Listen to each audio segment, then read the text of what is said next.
All right, students, welcome back to another amazing session for the surface chemistry colloids. किसी student को कोई difficulty है अभी तक जो भी हम पढ़ा रहे हैं? बोलो, any student has any difficulty in what I am telling you और टीचिंग यू? बोलो, किसी को कोई प्रॉब्लम है तो बात करो मेरे से। क्या प्रॉब्लम है? हम लोग आपको बोर्ड के लिए ही प्रिपेयर कर रहे हैं, इंपॉर्टेंट क्वेश्चंस बता रहे हैं और रिकॉर्डेड वीडियो दे रहे हैं आपको, जिससे कि आपको किसी भी वक्त सुन सकते हैं। इसके अलावा 400 वीडियो यूट्यूब में मैंने दी हैं आपके कोर्स की, और एक जगह नहीं, कितने कॉलेजेस में पढ़ा रहा हूँ, बहुत सारे कॉलेजेस में टीच कर रहा हूँ और इंटरनेशनल स्टूडेंट्स को भी टीच कर रहा हूँ। तो फिर आपको कोई प्रॉब्लम है तो मेरे से बात कर सकते हैं, कोई डिफिकल्टी नहीं। और अभी मैं टाइम दे रहा हूँ आपके लिए, क्योंकि मैं चाहता हूँ कि तुम्हारे रिजल्ट काफी इम्प्रूव हो जाए। तो जो भी हम पढ़ा रहे हैं ये सारा इम्पोर्टेंट है। आप अपने नोट्स बनाइए, अगर कोई डिफिकल्टी है तो यू कैन आस्क मी। बोलो, क्या डिफिकल्टी? किसी को डिफिकल्टी है? बताओ। सैमंग, you are having any difficulty? बोलो यस और नो। कुछ समझने में प्रॉब्लम है या कोई मैं फास्ट हूँ या क्या है? जल्दी बताओ, यस और नो। देखो, तुमने आंसर करना, पढ़ तुम रहे हो। नो अगर सर। तुम्हें कोई प्रॉब्लम है तो फिर बताओ ना, कोई प्रॉब्लम है। नहीं है तो फिर क्लास मैं ले रहा हूँ, इसलिए पूछ रहा हूँ कि कोई डिफिकल्टी किसी को है तो मुझे बताए। बहुत सारे क्वेश्चन हम करने जा रहे हैं जो बोर्ड के हैं, जैसे ही कोर्स हम कर रहे हैं जितना स्पीड से, और बहुत सारे ऑर्गेनिक इनऑर्गेनिक सब, मैं बहुत सारे सब्जेक्ट्स पढ़ा रहा हूँ जगह जगह। आप मेरे वीडियोस देख सकते हैं फ्री ऑफ कॉस्ट, तो कोई प्रॉब्लम नहीं है, आपके फ्रेंड्स भी देख सकते हैं। तो मैंने आपको बताया कि ये हम बात कर रहे थे कोलाइड्स की, ठीक है। और हमने एमल्शंस के बारे में लास्ट चैप्टर में बताया कि एमल्शंस, जैसे आपने मिल्क बताया, तो कैसे एमल्शंस जो है उनको स्टेबलाइज किया जाता है एमल्सिफाइंग एजेंट्स को डाल के। ये क्वेश्चन पेपर में आ चुका है, और ये भी आ चुका है कि कैसे डीएमल्सिफिकेशन की जाती है, जैसे कि क्रीम को हमने मिल्क से बनाया था।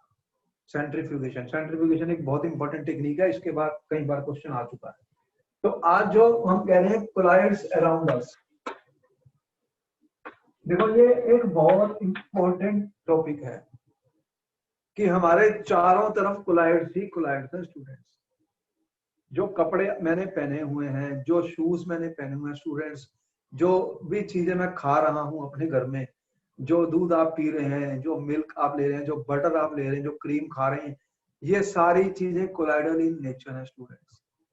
तो आपका जो फूड है स्टूडेंट्स, जो भी आप फूड ले रहे हैं, जो आप फूड ले रहे हैं स्टूडेंट्स, आपके फूड में आप खा रहे हैं बटर, मिल्क, आप अपना वो आटा जो गूंथते हैं स्टूडेंट्स, तो ये सारी जो चीजें हैं, आपका जो ब्लड है स्टूडेंट्स, आपके जो क्लॉथ्स हैं, आपके डेली नीड्स की जो भी चीजें हैं, आपके जो ब्रिक्स बन रही हैं, हाउसेस बन रहे हैं, पेरेंट्स जो आप यूज कर रहे हैं स्टूडेंट, जो इंक्स आप यूज कर रहे हैं, ये सारी चीजें कोलाइडल इन नेचर है student. They are all colloidal in nature. तो ये बहुत इंपॉर्टेंट है कि जो कोलाइड्स कितने ज्यादा हमारे चारों तरफ हैं। जो मील्स आप खा रहे हैं स्टूडेंट, जो कपड़े आप पहन रहे हैं, जो वुडन फर्नीचर यूज कर रहे हैं स्टूडेंट, जो हाउसेस, जो न्यूज़पेपर्स हैं, जो आप न्यूज़पेपर्स पढ़ते हैं, ये सब कहाँ से बने हैं? ये कोलाइडल पार्टिकल्स से बने हुए हैं स्टूडेंट्स। तो colloids are everywhere around us, colloids are everywhere around us. देखो, मेडिसिन के बारे में बात करूं, आप जो सिरप पीते हो स्टूडेंट, जब कफ के सिरप पीते हो, कफ के जो सिरप पीते हो, आप जो भी सिरप पीते हो, मिल्क ऑफ मैग्नीशिया पीते हो, आपके जो कफ सिरप है स्टूडेंट, आपको पता कि आप बाजार से बोतल खरीदते हो और ज्यादा देर रखोगे तो वो कहते हैं कि इसको जल्दी से जल्दी डेट लिखी होती है, एक्सपायरी डेट। नहीं तो क्या होता है कि वो बैठ जाते हैं पार्टिकल्स नीचे, पार्टिकल्स बैठते हैं। और आप यूजुअली क्या करते हो? शेक बिफोर यूज करते हो। तो शेयर क्या, ये कोलाइडल इन नेचर है स्टूडेंट, कोलाइडल इन नेचर है। धीरे धीरे पार्टिकल्स इकट्ठे होकर एग्रीगेट होकर बैठ जाते हैं, तो उसको बार बार शेक करके फिर आप पीते हैं। कोलाइडल इन नेचर है। ये कोलाइडल इन नेचर क्यों होती है मेडिसिन? क्योंकि वो because they are colloidal in nature and they have more surface area. आपको पता है कि सरफेस एरिया ज्यादा होता है कोलाइडल पार्टिकल्स के लिए, दे आर मोर इफेक्टिव। तो ये ज्यादा इफेक्टिव हो जाती है मेडिसिन, मोर इफेक्टिव होती है medicine student, easy to assimilate होती है, इजी टू डाइजेस्ट होती है। तो आपके बॉडी के अंदर ये मोर इफेक्टिव काम करती है मेडिसिन जितनी भी है, वो कोलाइडल इन नेचर है। कोलाइडल इन नेचर है, जल्दी नहीं है, आराम से नोट करते जाओ, ये सारे क्वेश्चन आए हुए हैं इसलिए मैं बता रहा हूँ। Because they have a large surface area, students, they are more effective and can be easily, वो बहुत इजीली एसिमिलेट हो जाती है, डाइजेस्ट हो जाती है, आपके डाइजेस्टिव सिस्टम में जाके अच्छे तरीके से काम करती हैं। इसीलिए जितनी मेडिसिन है वो कोलाइडल इन नेचर है। तो आपने सुने होंगे, जैसे मैं कुछ एग्जांपल दूं, आर्गई रोल जो है स्टूडेंट्स, आर्गई रोल जो है ये एक सिल्वर सॉल है, सिल्वर सॉल है स्टूडेंट। ये आई लोशन के रूप में यूज किया जाता है, आपके आईज के लिए यूज किया जाता है, आईज के लिए यूज किया जाता है। कोलाइडल एंटीमनी जो होता है स्टूडेंट, कोलाइडल एंटीमनी ये भी एक मेडिसिन के रूप में बहुत ज्यादा यूज हुआ है, और ये क्योरिंग ऑफ काला आजार एक डिसीज होती है स्टूडेंट, उसके लिए ये यूज हुआ। काला आजार एक डिसीज है, उसको क्योर करने के लिए इन्होंने इसका यूज किया, कोलाइडल एंटीमनी का, कोलाइडल एंटीमनी का। तो ड्रग्स और मेडिसिन इंडस्ट्रीज के अंदर बहुत बड़ा यूज है। मिल्क ऑफ मैग्नीशिया आप यूज कर रहे हैं, और कोलाइडल गोल्ड का भी काफी यूज होता है। कोलाइडल गोल्ड, जो कोलाइडल गोल्ड के पार्टिकल्स होते हैं स्टूडेंट्स, इंट्रामस्कुलर इंजेक्शंस उसके लगाए जाते हैं, इंट्रामस्कुलर इंजेक्शंस इसके लगाए जाते हैं, आपके कोलाइडल गोल्ड के होते हैं। और मिल्क ऑफ मैग्नीशिया एक एमल्शन है, और जो एंटासिड्स होती हैं तुम्हारे, एंटासिड्स कितने यूज करते हो एंटासिड, जैसे मैंने मिल्क ऑफ मैग्नीशिया बताया,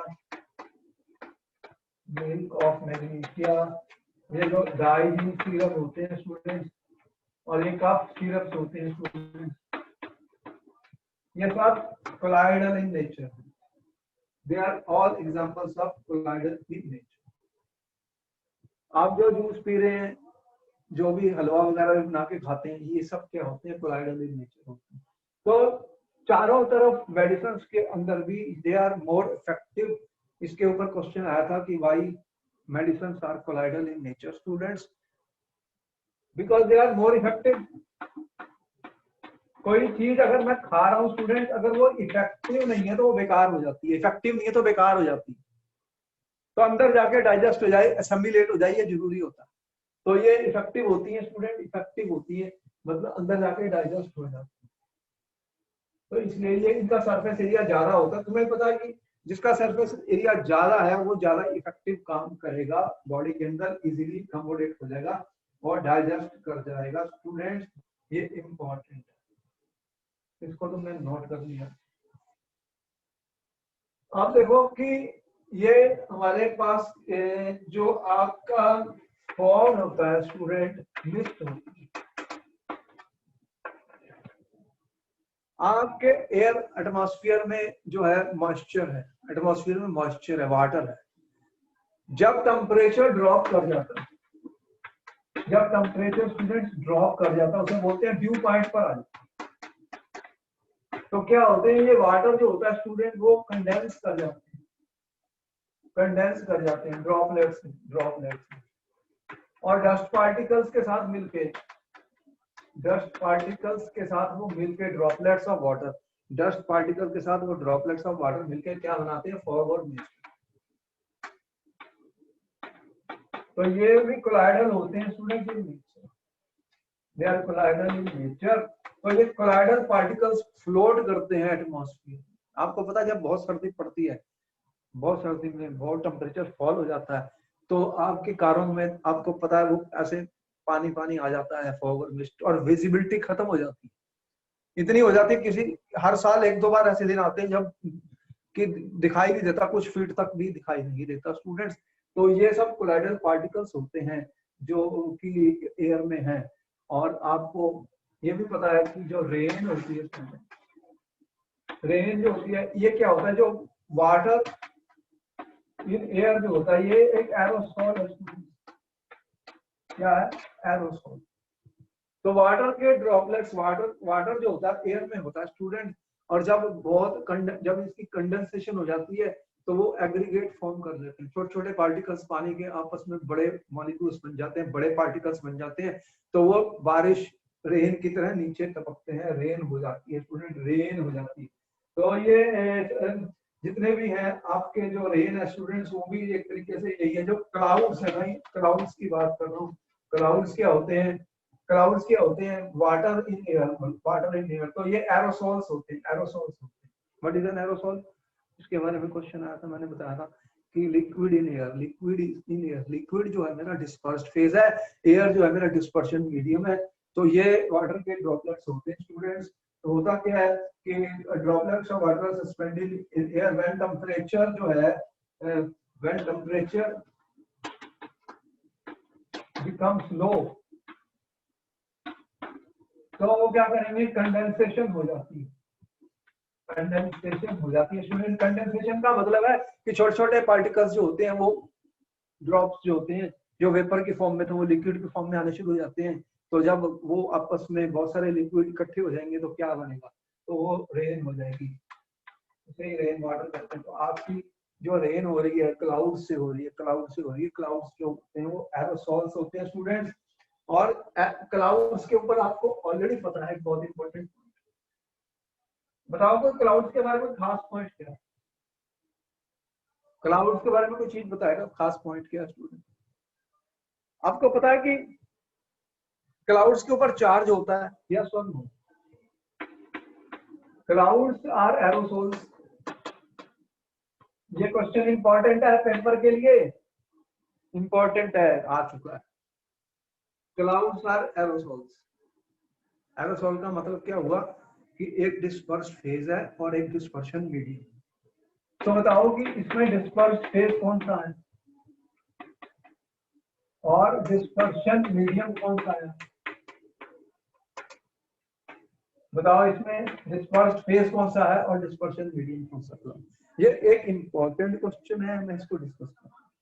कौन बताएगा?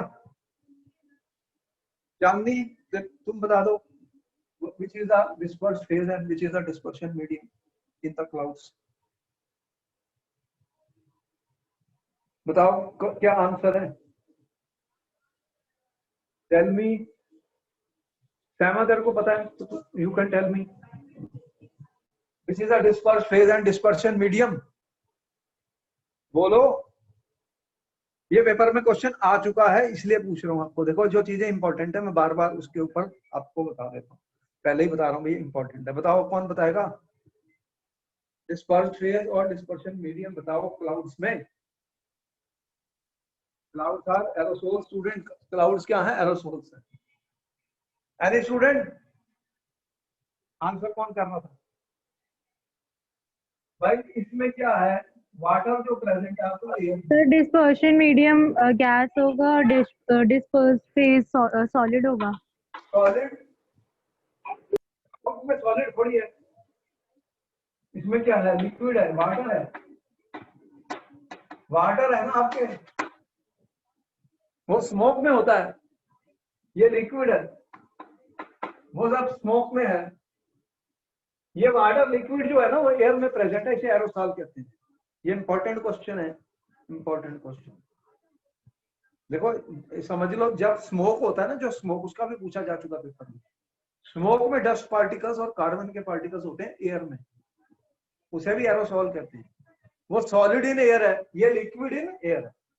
डिफरेंस देख लो, दोनों में डिफरेंस देख लो स्टूडेंट्स, आराम से समझ लो, जल्दी नहीं है। इंपॉर्टेंट क्वेश्चन है इसलिए मैंने इसके ऊपर दिमाग लगा रहा हूं। क्या क्लाउड्स के ऊपर चार्ज होता है, यस और नो? अब ये क्वेश्चन आ गया, जल्दी बताओ कौन बता रहा है? क्या दे आर चार्ज, यस और नो? जल्दी बताओ, क्लाउड्स आर चार्ज और नॉट? क्या क्लाउड्स के अंदर से बिजली निकलती है, यस और नो? जल्दी बताओ। किसी ने देखी है बिजली खड़कती हुई? बारिश होती है, बहुत तेज आवाज आती है क्लाउड्स में से और बहुत बिजली गिरती है, और इतनी गिरी कई जगह पर कि कितने लोग मर गए।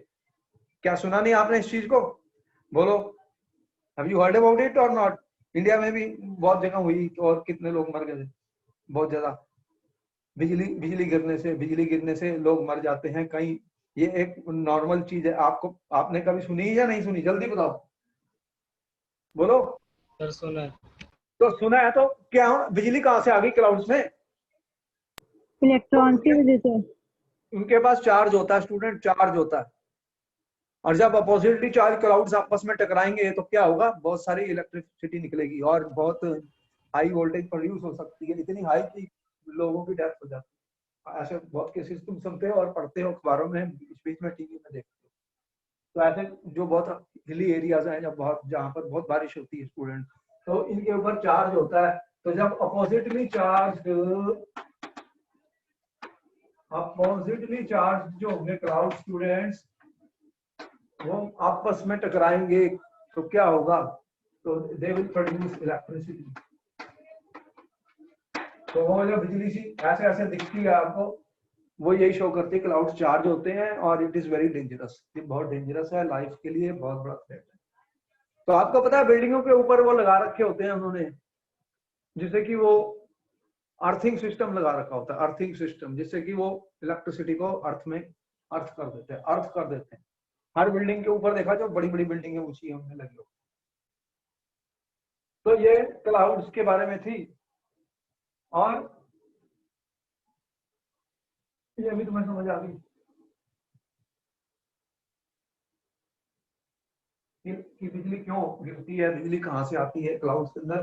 क्लाउड जो होते हैं वो एरोसोल्स होते हैं student. They are colloidal in nature, they are aerosols and they have charge on them, and oppositely charged clouds will collide with each other, they will produce electricity। और आपने आर्टिफिशियल रेन सुनी है student? बोलो, have you heard about artificial rain भी होती है? बोलो, किसने सुनी है आर्टिफिशियल रेन? आर्टिफिशियल रेन के बारे में किसको पता है स्टूडेंट्स? बताओ।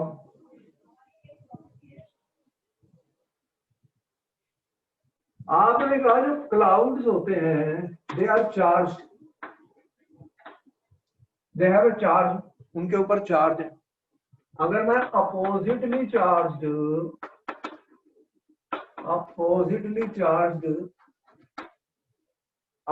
चार्ज इलेक्ट्रोलाइट्स को या सैंड स्प्रे कर दूं तो क्या होगा? अपोजिटली चार्ज मैं स्प्रे कर दूं student, spraying oppositely charge salt spray कर दूं क्लाउड्स के ऊपर, और चार्ज जो सैंड होती है उसको स्प्रे कर दूं तो क्या होगा? देखो, हेलीकॉप्टर से वो करते हैं, हेलीकॉप्टर से क्लाउड्स के ऊपर जाके उनके ऊपर वो स्प्रे कर देते हैं अपोजिटली चार्ज सॉल्ट का, या फिर सैंड को स्प्रे कर देते हैं जो चार्ज होती है। तो उससे क्या होगा कि जो क्लाउड्स का चार्ज न्यूट्रलाइज हो जाएगा, तो उससे क्या हो जाएगी? रेन हो जाएगी। तो कोएगुलेशन हो जाएगा। इसमें water drops are suspended in air, तो वो कोएगुलेट कर जाएंगे, एग्रीगेट फॉर्म करेंगे, बड़े बड़े ड्रॉप बन जाएंगे। तो बड़े बड़े ड्रॉप जब बनेंगे तो क्या हो जाएगी? बारिश हो जाएगी स्टूडेंट्स। तो क्लाउड्स को हम कर सकते हैं NaCl और AgI के सॉल्यूट को भी यूज किया गया स्टूडेंट फॉर दी कोएगुलेशन, और इसे प्रेसिपिटेशन भी कह सकते हो। तो जो क्लाउड्स होंगे वो क्या होंगे? उनके अंदर जो वाटर ड्रॉपलेट्स होंगे, तो कोएगुलेशन और प्रेसिपिटेशन ऑफ वाटर के जो ड्रॉप्स हैं उनका हो जाएगा। वाटर के जो पार्टिकल सस्पेंडेड है स्टूडेंट्स, वो कोएगुलेट हो जाएंगे। तो छोटे छोटे पार्टिकल्स जब कोएगुलेट हो जाएंगे, एग्रीगेट फॉर्म कर देंगे, बड़े पार्टिकल बन जाएंगे, तो बारिश शुरू हो जाएगी। ये क्वेश्चन भी पूछा जा चुका है पेपर में, व्हाट इज आर्टिफिशियल रेन। किसी को डाउट है? किसी स्टूडेंट को डाउट है बताओ। जो भी क्वेश्चन आते हैं हम बता रहे हैं आपको, ऐसे क्वेश्चन आते हैं छोटे छोटे। किसी को डाउट है तो पूछो, बोलो, देख लो, इसको नोट कर लो।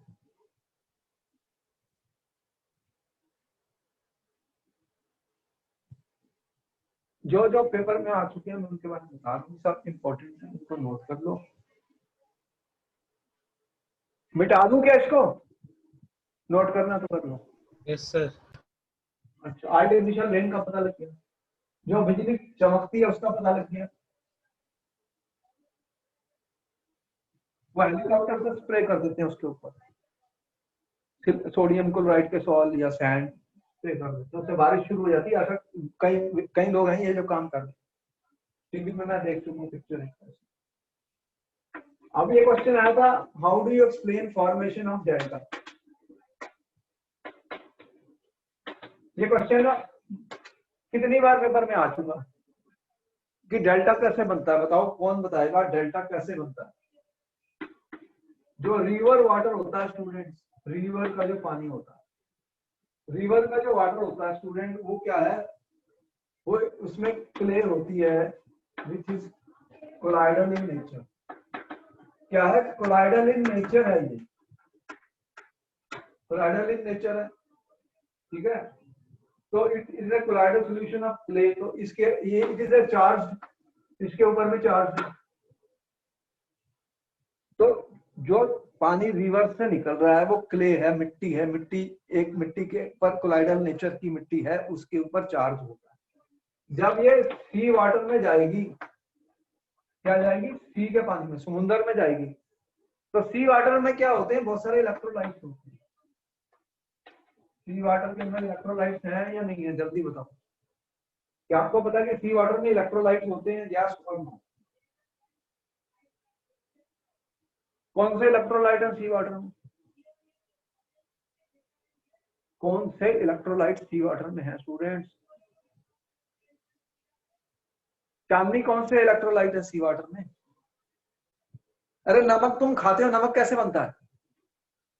ये जो नमक घर में यूज करते हैं, NaCl, MgCl, बहुत सारे इलेक्ट्रोलाइट्स हैं, सोडियम के, मैग्नीशियम के, कैल्शियम के, ये सब समुद्र में है, पानी में है। सी वाटर से तो आप साल्ट बनाते हो इवेपोरेट करके, पानी को इवेपोरेट करके। तो इनके अंदर जो इलेक्ट्रोलाइट्स होते हैं जैसे NaCl वगैरह हैं, बहुत सारे होंगे, कुछ और भी होंगे, MgCl2, ऐसे और बहुत सारे होंगे, पोटेशियम, मैग्नीशियम, कैल्शियम के। तो ये जब चार्ज पार्टिकल्स इससे मिलेंगे, जो क्ले आ रही है रिवर से, when it will meet the sea water, तो क्या होगा? यहाँ पे चार्जेस हैं और यहाँ पे चार्जेस हैं, तो अपोजिटली चार्ज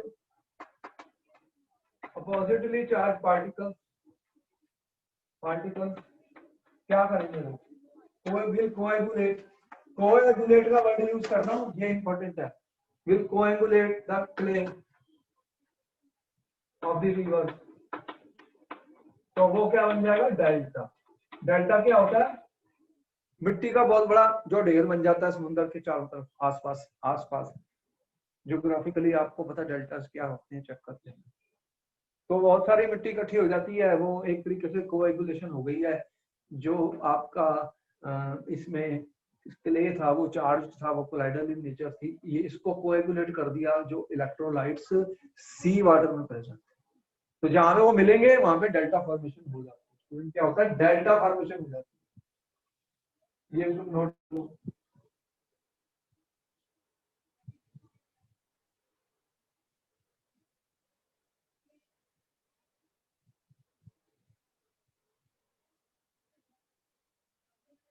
इंपॉर्टेंट क्वेश्चन है ये, कई बार पूछ चुका पेपर में।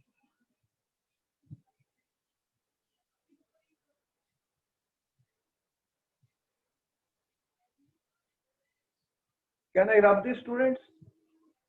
जल्दी बोलो, नोट कर लिया?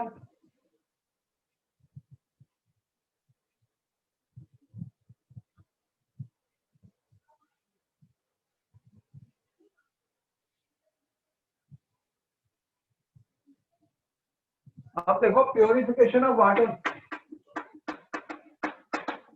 प्योरिफिकेशन ऑफ वाटर, वाटर के अंदर होती है स्टूडेंट्स इम्प्योरिटीज। आपके पानी के अंदर क्या है? इम्प्योरिटीज है, सस्पेंडेड इम्प्योरिटीज। सस्पेंडेड इम्प्योरिटीज है पानी के अंदर, ठीक है। और इम्प्योरिटीज जो होती है ये कोलाइडल इन नेचर होती है, कोलाइडल इन नेचर होती है। तो आपने एक नाम सुना हुआ एलम, एलम एक पोटेश एलम होता है स्टूडेंट, पोटेश एलम। तो पोटेशियम एल्यूमिनियम होता है, सल्फेट होता है, सल्फेट होता है, पोटेशियम एल्यूमिनियम सल्फेट होता है वाटर में। तो एलम वो जब जिसे फटकरी कहते हैं, फटकरी कहते हैं, तो एलम को डाल देते हैं, ऐड कर देते हैं वाटर में। तो ये कोलाइडल पार्टिकल्स जो इम्प्योरिटीज हैं स्टूडेंट, ये उनको कोएगुलेट करते हैं। क्या करते हैं? कोएगुलेट करते हैं, क्योंकि इसके अंदर आयंस होते हैं, आयंस होते हैं, एलम के अंदर आयंस होते हैं स्टूडेंट, वो कोएगुलेशन कर देगा। पोटेशियम आयंस होंगे, एल्यूमिनियम आयंस होंगे और सल्फेट आयंस होंगे इसके अंदर, एलम के अंदर। एलम के अंदर आयंस हैं, ये चार्ज है, इम्प्योरिटीज चार्ज हैं, तो वो उसको कोएगुलेट कर देंगे और वो नीचे बैठ जाएंगे, जो वाटर है उसके नीचे बैठ जाएंगे। तो फिर आप क्या करोगे? फिल्टर कर लो, डिकेंट कर लो। तो सस्पेंडेड इम्प्योरिटी जो होती है वो नीचे होती है, तो इनसॉल्युबल होकर नीचे बैठ जाएंगे, इनसॉल्युबल प्रेसिपिटेट बन जाएगी स्टूडेंट। तो आप इसको डिकेंट करो, फिल्टर करो, तो इस तरह से आपका वाटर प्योर हो जाता है। ये पुराने लोगों की टेक्निक है, बहुत पहले से ही ये लोग यूज कर रहे थे। वाटर को प्योरीफाई करने के लिए एलम का यूज होता है स्टूडेंट्स, इसको हम करते हैं।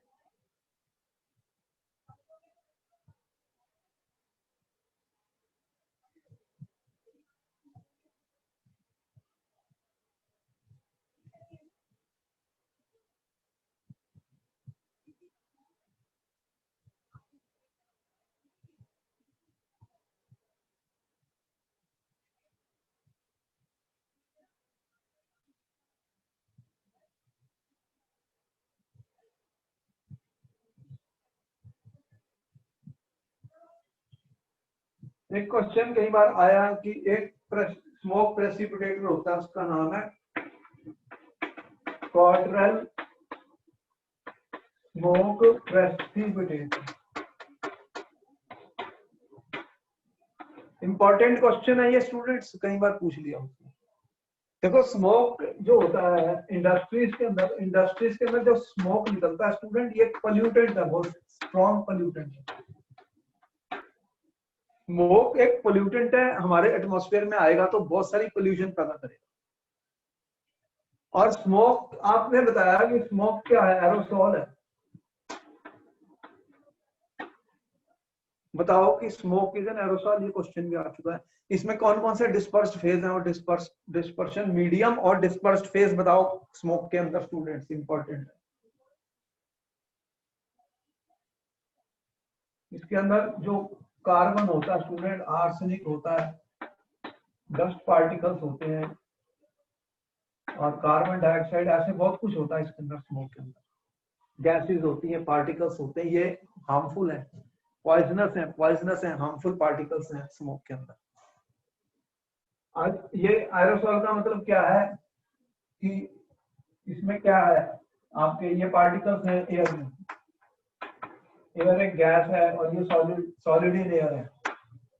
ये वाला सॉलिड इन एयर है जो चांदनी ने पहले जवाब दिया। क्लाउड का आपने बताया था ना, वो एक्चुअली स्मोक है।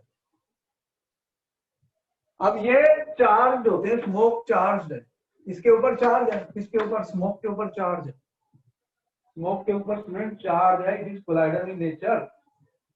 तो अगर मैं इसको पास कर दूं स्मोक को थ्रू ए चार्ज प्लेट, एक चार्ज प्लेट में से पास कर दूं अपोजिटली चार्ज प्लेट से, एक स्मोक का चार्ज है और अपोजिटली चार्ज प्लेट से इसे पास कर दूं, तो क्या हो जाएगा? फिर क्या होगा? स्मोक और इन दोनों का चार्ज न्यूट्रलाइज हो जाएगा, तो कोएगुलेशन ऑफ स्मोक हो जाएगी स्टूडेंट्स, कोएगुलेशन ऑफ स्मोक हो जाएगी।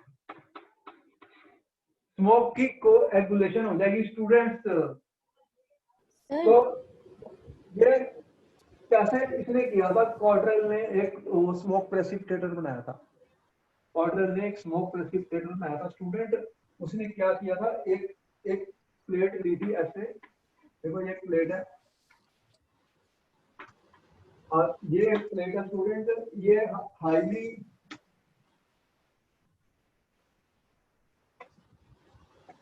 मैंने क्या किया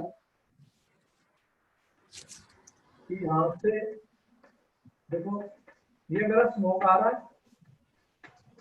ये स्मोक मैंने यहाँ से पास किया। ये हाईली चार्ज प्लेट है, हाईली चार्ज प्लेट है स्टूडेंट। यहाँ पे हमने बहुत हाई वोल्टेज अप्लाई की है, 30,000 वोल्ट। और ये जो प्लेट है इसका अपोजिटली चार्ज है, अपोजिटली चार्ज है स्मोक से। तो ये जो स्मोक के ऊपर चार्ज है, इसके ऊपर जो चार्ज है अपोजिट है। तो जब स्मोक यहाँ से जाएगा, यहाँ से स्मोक जाएगा, क्या होगा, तो यहाँ पर स्मोक की कोएगुलेशन हो जाएगी। क्या हो जाएगी, कोएगुलेशन। तो ये राख होती है, राख होती है मिट्टी सी, वो सारी नीचे आ जाएगी और यहाँ से ये एग्जॉस्ट गैसेस निकल जाएगी, एग्जॉस्ट गैस। तो इस तरह से वो जो पॉइजनस मटेरियल था स्टूडेंट, वो सारा कोएगुलेट हो जाएगा, वो यहाँ पर आ जाएगा राख के रूप में, उसको हम निकाल देंगे। और ये इंपॉर्टेंट क्वेश्चन है, इसे क्या बोलते हैं, किसने किया था ये, इसके नाम से ही है, क्या लिखा मैंने, कॉटरेल स्मोक प्रेसिपिटेटर। तो क्वेश्चन ये आया था, what is the principle of Cottrell smoke precipitator. तो प्रिंसिपल बताओ इसका क्या student, what is the principle of Cottrell smoke precipitator, क्या प्रिंसिपल है इसका।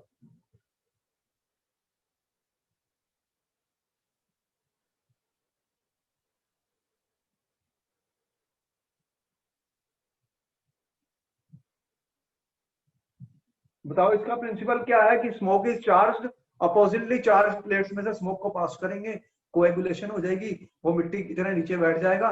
तो जो फिर गैसेज आ रही हैं उसमें पॉइजनस जो मटेरियल है वो सारा यहाँ पर जमा हो गया, इसको हम निकाल। बोलो कोई डाउट है किसी स्टूडेंट को।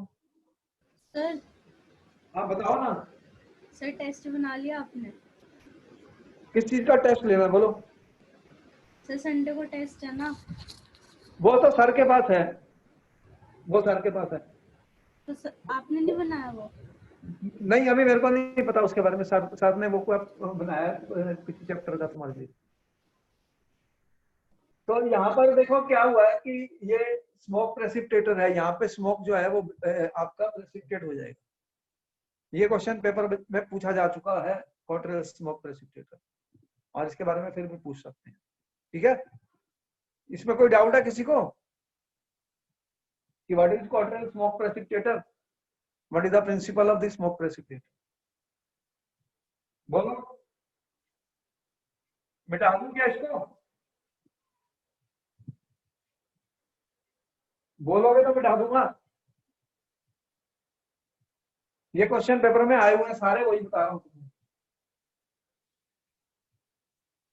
ये सारी applications of the colloidal solution से, जितने भी कोलाइड्स होते हैं उनकी एप्लीकेशंस के बारे में बता रहा हूँ। क्या बता रहा हूँ, एप्लीकेशंस सारी जो हम बता रहे हैं स्टूडेंट, एप्लीकेशंस ऑफ कोलाइड्स। इतना ज्यादा इंपॉर्टेंट टॉपिक है, इतना ज्यादा स्कोरिंग है, क्योंकि एप्लीकेशन बहुत ज्यादा है और क्वेश्चन के सिर्फ आंसर ही लिखने हैं। आपने एक बार समझ लिया तो फिर इजीली लिख सकते हो, इसलिए मैं कह रहा हूँ ये बहुत इजी और अच्छा टॉपिक है स्कोर करने के लिए। अब एक होती है टैनिंग, ये भी पूछा जा चुका है कि टैनिंग क्या होती है। देखो जो एनिमल हाइड होती है स्टूडेंट, एनिमल हाइड, एनिमल की जो स्किन होती है उसके क्या बनते हैं, जूते, कपड़े, लेदर जैकेट्स, ये सब बनती है। लेदर का सामान बहुत बनता है, बिकता है या नहीं बिकता, जल्दी बताओ। लेदर, लेदर कहाँ से मिलता है तुम्हें। लेदर क्या होता है, जो एनिमल्स हैं उनकी स्किन, जो उनकी हाइड है, जो उनके ऊपर स्किन लगी हुई है एनिमल की, लेकिन वो तो बहुत सॉफ्ट होती है। अरे एनिमल की हाइड बहुत सॉफ्ट होती है तो उसके तो जूते नहीं बन सकते, उसके ग्लव्स तो नहीं बन सकते, जैकेट नहीं बन सकती, तो उसको क्या करते हैं, उसको टैनिंग की जाती है स्टूडेंट्स। आपने देखा है जो मोची होता है, मोची जो है वो जूते के नीचे तलवा सा लगाता है, वो बड़ी हार्ड सा होता है, वो एनिमल स्किन होती है स्टूडेंट, एनिमल हाइड होती है, लेकिन उसकी टैनिंग करनी पड़ती है। तो एनिमल जो हाइड होती है स्टूडेंट, ये कोलाइडल इन नेचर होती है, ये कोलाइडल इन नेचर होती है, और it is colloidal in nature, और ये पॉजिटिवली चार्ज होती है। क्या होती है? पॉजिटिवली चार्ज होती है स्टूडेंट्स। तो क्या करते हैं फिर इसको हम, टैनिन एक सोल्यूशन होता है, टैनिन सोल्यूशन के अंदर इसको डिप कर देते हैं, इसको टैनिन सोल्यूशन में डाल देते हैं students. It is a mixture of derivative of polyhydroxy benzoic acid. ये होता है मिक्सचर होता है ऑफ पॉलीहाइड्रोक्सी बेंजोइक एसिड का मिक्सचर होता है, और ये नेगेटिवली चार्ज होता है। ये क्या होता है? नेगेटिवली चार्ज होता है स्टूडेंट्स। अब क्या होगा? तो अगर पॉजिटिवली चार्ज को कि नेगेटिवली चार्ज सॉल्यूशन में डाल दूंगा तो क्या होगा? जल्दी बताओ क्या होगा? एनिमल स्किन जो है वो पॉजिटिव चार्ज है, टैनिन का एक सॉल्यूशन मैंने लिया वो नेगेटिव चार्ज है। जब उसकी स्किन को इसमें डुबो दूंगा, इमर्स कर दूंगा कुछ समय के लिए, तो क्या होगा? इसको बोलते हैं म्यूचुअल कोएगुलेशन। तो म्यूचुअल कोएगुलेशन हो जाती है स्टूडेंट्स। उससे क्या होगा? अगर म्यूचुअल कोएगुलेशन हो गई, अगर म्यूचुअल कोएगुलेशन हो जाएगी तो बताओ क्या होगा? एनिमल की जो स्किन है वो हार्ड हो जाएगी स्टूडेंट, हार्ड हो जाएगी। तो हार्डनिंग ऑफ एनिमल हाइड को टैनिंग कहा जाता है। क्या होती है? हम क्या कर रहे हैं? हार्डनिंग कर रहे हैं, hardening of animal hide. Animal की जो हाइड होती है उसे हार्डनिंग करना है, उसे हार्ड करना है। जब एनिमल की जो स्किन है वो हार्ड हो जाएगी स्टूडेंट, तो क्या होगा? उसे ही टैनिंग कहा जाता है। फिर उसके हम यूज कर सकते हैं, उसकी जैकेटें, उसके जूते, जो भी कुछ आपने सामान बनाना है, लेदर बैग्स होते हैं स्टूडेंट्स, ये सब फिर बन सकते हैं। तो ये इंपॉर्टेंट क्वेश्चन है, व्हाट इज टैनिंग? टैनिंग एक इंपॉर्टेंट क्वेश्चन है, इसके बारे में आप समझ लो, कोई डाउट है तो पूछ लो।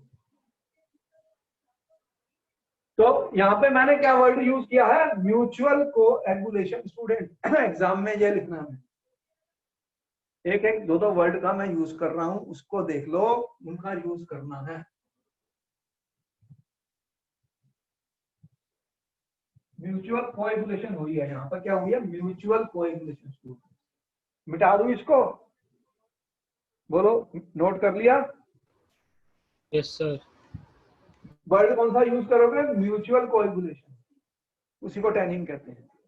नहीं तो स्किन, जो उनकी स्किन तो वो सॉफ्ट होती है, उसके फिर मैं यूज नहीं करता हूँ।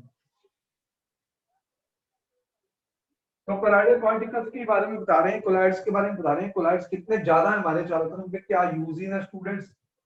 देखो, रबर इंडस्ट्रीज में भी ये यूज होता है। रबर इंडस्ट्रीज में क्या होता है? जो नेचुरल रबर होता है स्टूडेंट, जो नेचुरल रबर कैसे बनाते हो? नेचुरल रबर कैसे बनाते हो? देखो, रबर ट्रीज होते हैं, रबर ट्रीज में क्या बनता है? लेटेक्स होता है, एक सब्सटेंस लेटेक्स होता है। रबर के ट्रीज में एक लेटेक्स होता है स्टूडेंट, वो नेगेटिवली चार्ज होता है, वो नेगेटिवली चार्ज कोलाइड होता है स्टूडेंट, वो कोलाइडल इन नेचर है।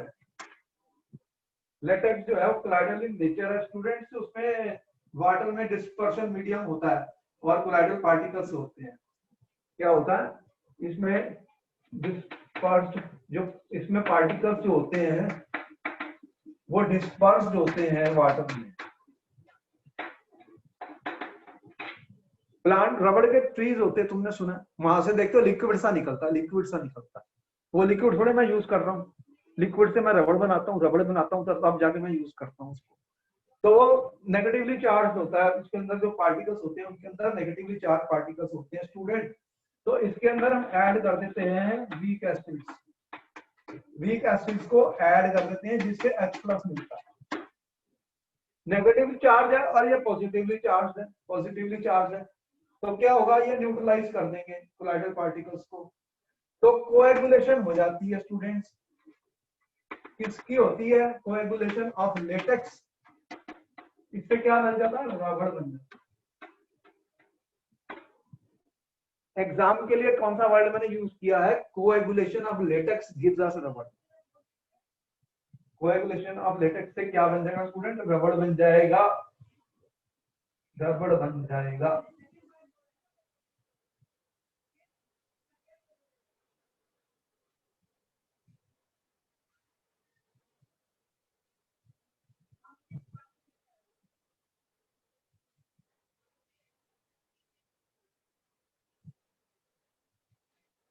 पता लग गया कि कैसे बनेगा रबड़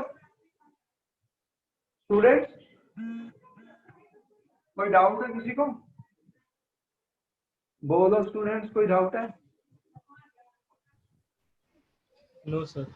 अच्छा, मिटा दूं इसको? मिटा यस दूं? सर। आप देखो कि ये भी मैंने मिटा दिया। अब आगे चलते हैं। अब और क्या चीज है? रबड़ इंडस्ट्री का भी पता लग गया और ये पता लग गया कि रबड़ कैसे बनता है। Why the blue colour of sky? बताओ स्काई ब्लू क्यों होती है? क्योंकि एटमॉस्फेयर में स्टूडेंट, एटमॉस्फेयर में कोलाइडल पार्टिकल्स होते हैं। देखो जैसे डस्ट के पार्टिकल्स हैं, गैस के पार्टिकल्स हो सकते हैं, ऐसे कुछ भी हो सकते हैं, कुछ कार्बन के पार्टिकल्स हो सकते हैं। तो ये क्या कर देते हैं? दे स्कैटर द लाइट, वो लाइट को स्कैटर कर देते हैं, जिसको टिंडल इफेक्ट कहते हैं स्टूडेंट्स। और उसी का कारण क्या होता है कि जो स्काई होती है वो ब्लू कलर की हो जाती है। इस स्कैटरिंग ऑफ लाइट के कारण जो कोलाइडल पार्टिकल्स हवा में है वो लाइट को स्कैटर करते हैं और सबसे ज्यादा ब्लू कलर की लाइट होती है स्कैटर, तो वही कलर हमें स्काई का दिखाई देता है।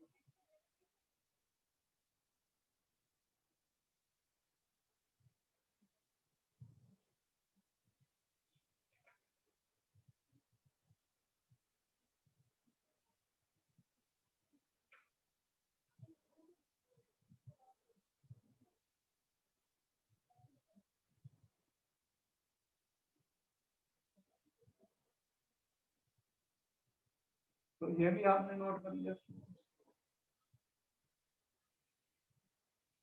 ये सारे क्वेश्चन कहीं ना कहीं मिलेंगे आपको एग्जाम के अंदर, इसलिए आप। अब फोटोग्राफी में क्या यूज हुआ?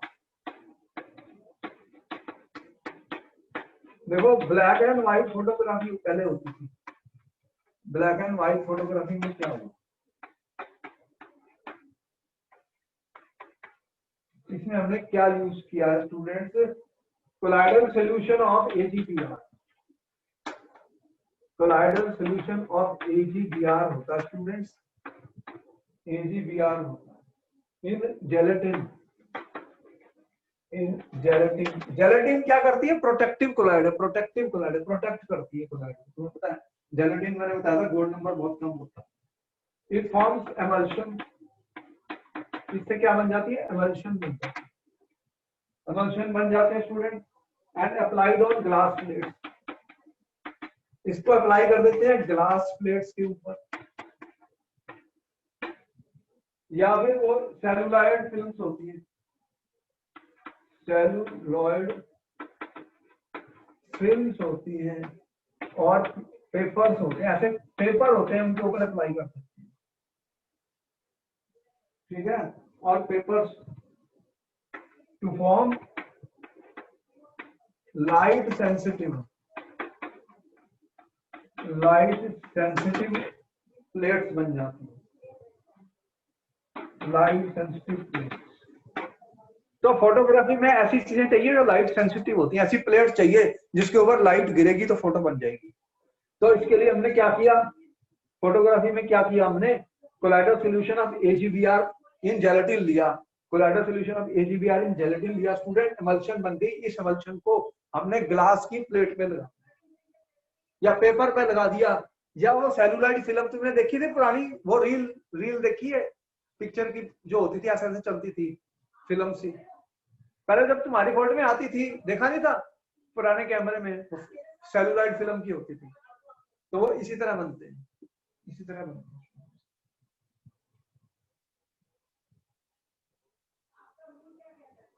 सारा समझ में आया स्टूडेंट? बोलो। Yes sir. कोई डाउट किसी को? No sir. तो कुछ स्टूडेंट करते हैं हमें कोई डाउट है तो पूछो, क्या क्या डाउट है। मैं तो तुम्हें वीडियो भी दे देता हूँ रिकॉर्ड करके, कि अगर यहाँ पे नहीं समझ में आया तो वीडियो को सुन लो। तो चांदनी तेरे को कोई डाउट है? बोलो। सर उसका कनेक्शन चला गया, कनेक्शन कट गया नेटवर्क इशू होगा। और वो तैमा तेरे को कोई डाउट है? और वो भी बोलो। नहीं है। सैमा यू हैव एनी डाउट? सैमा का कनेक्शन है कि कट गया? सर नहीं है वो भी। वो भी नहीं है, फिर कट गया। तो अच्छा कोई बात नहीं, अगर नेटवर्क नहीं चल रहा तो देख लो तुम। तो फिर ये तुमने नोट कर लिया सारा? Yes sir. तो ठीक है, फिर ये लेक्चर खत्म हुआ। यहाँ पर हमने सारी डिस्कशन की एप्लीकेशन ऑफ कोलाइड्स के ऊपर। तो फिर हम तुम्हें मिलेंगे नेक्स्ट क्लास में, तो फिर आगे स्टार्ट करेंगे। ये चैप्टर भी खत्म हो गया हमारा, तो फिर हम मिलेंगे आपको next. Okay okay sir. Okay, bye, then we'll meet you in the next class.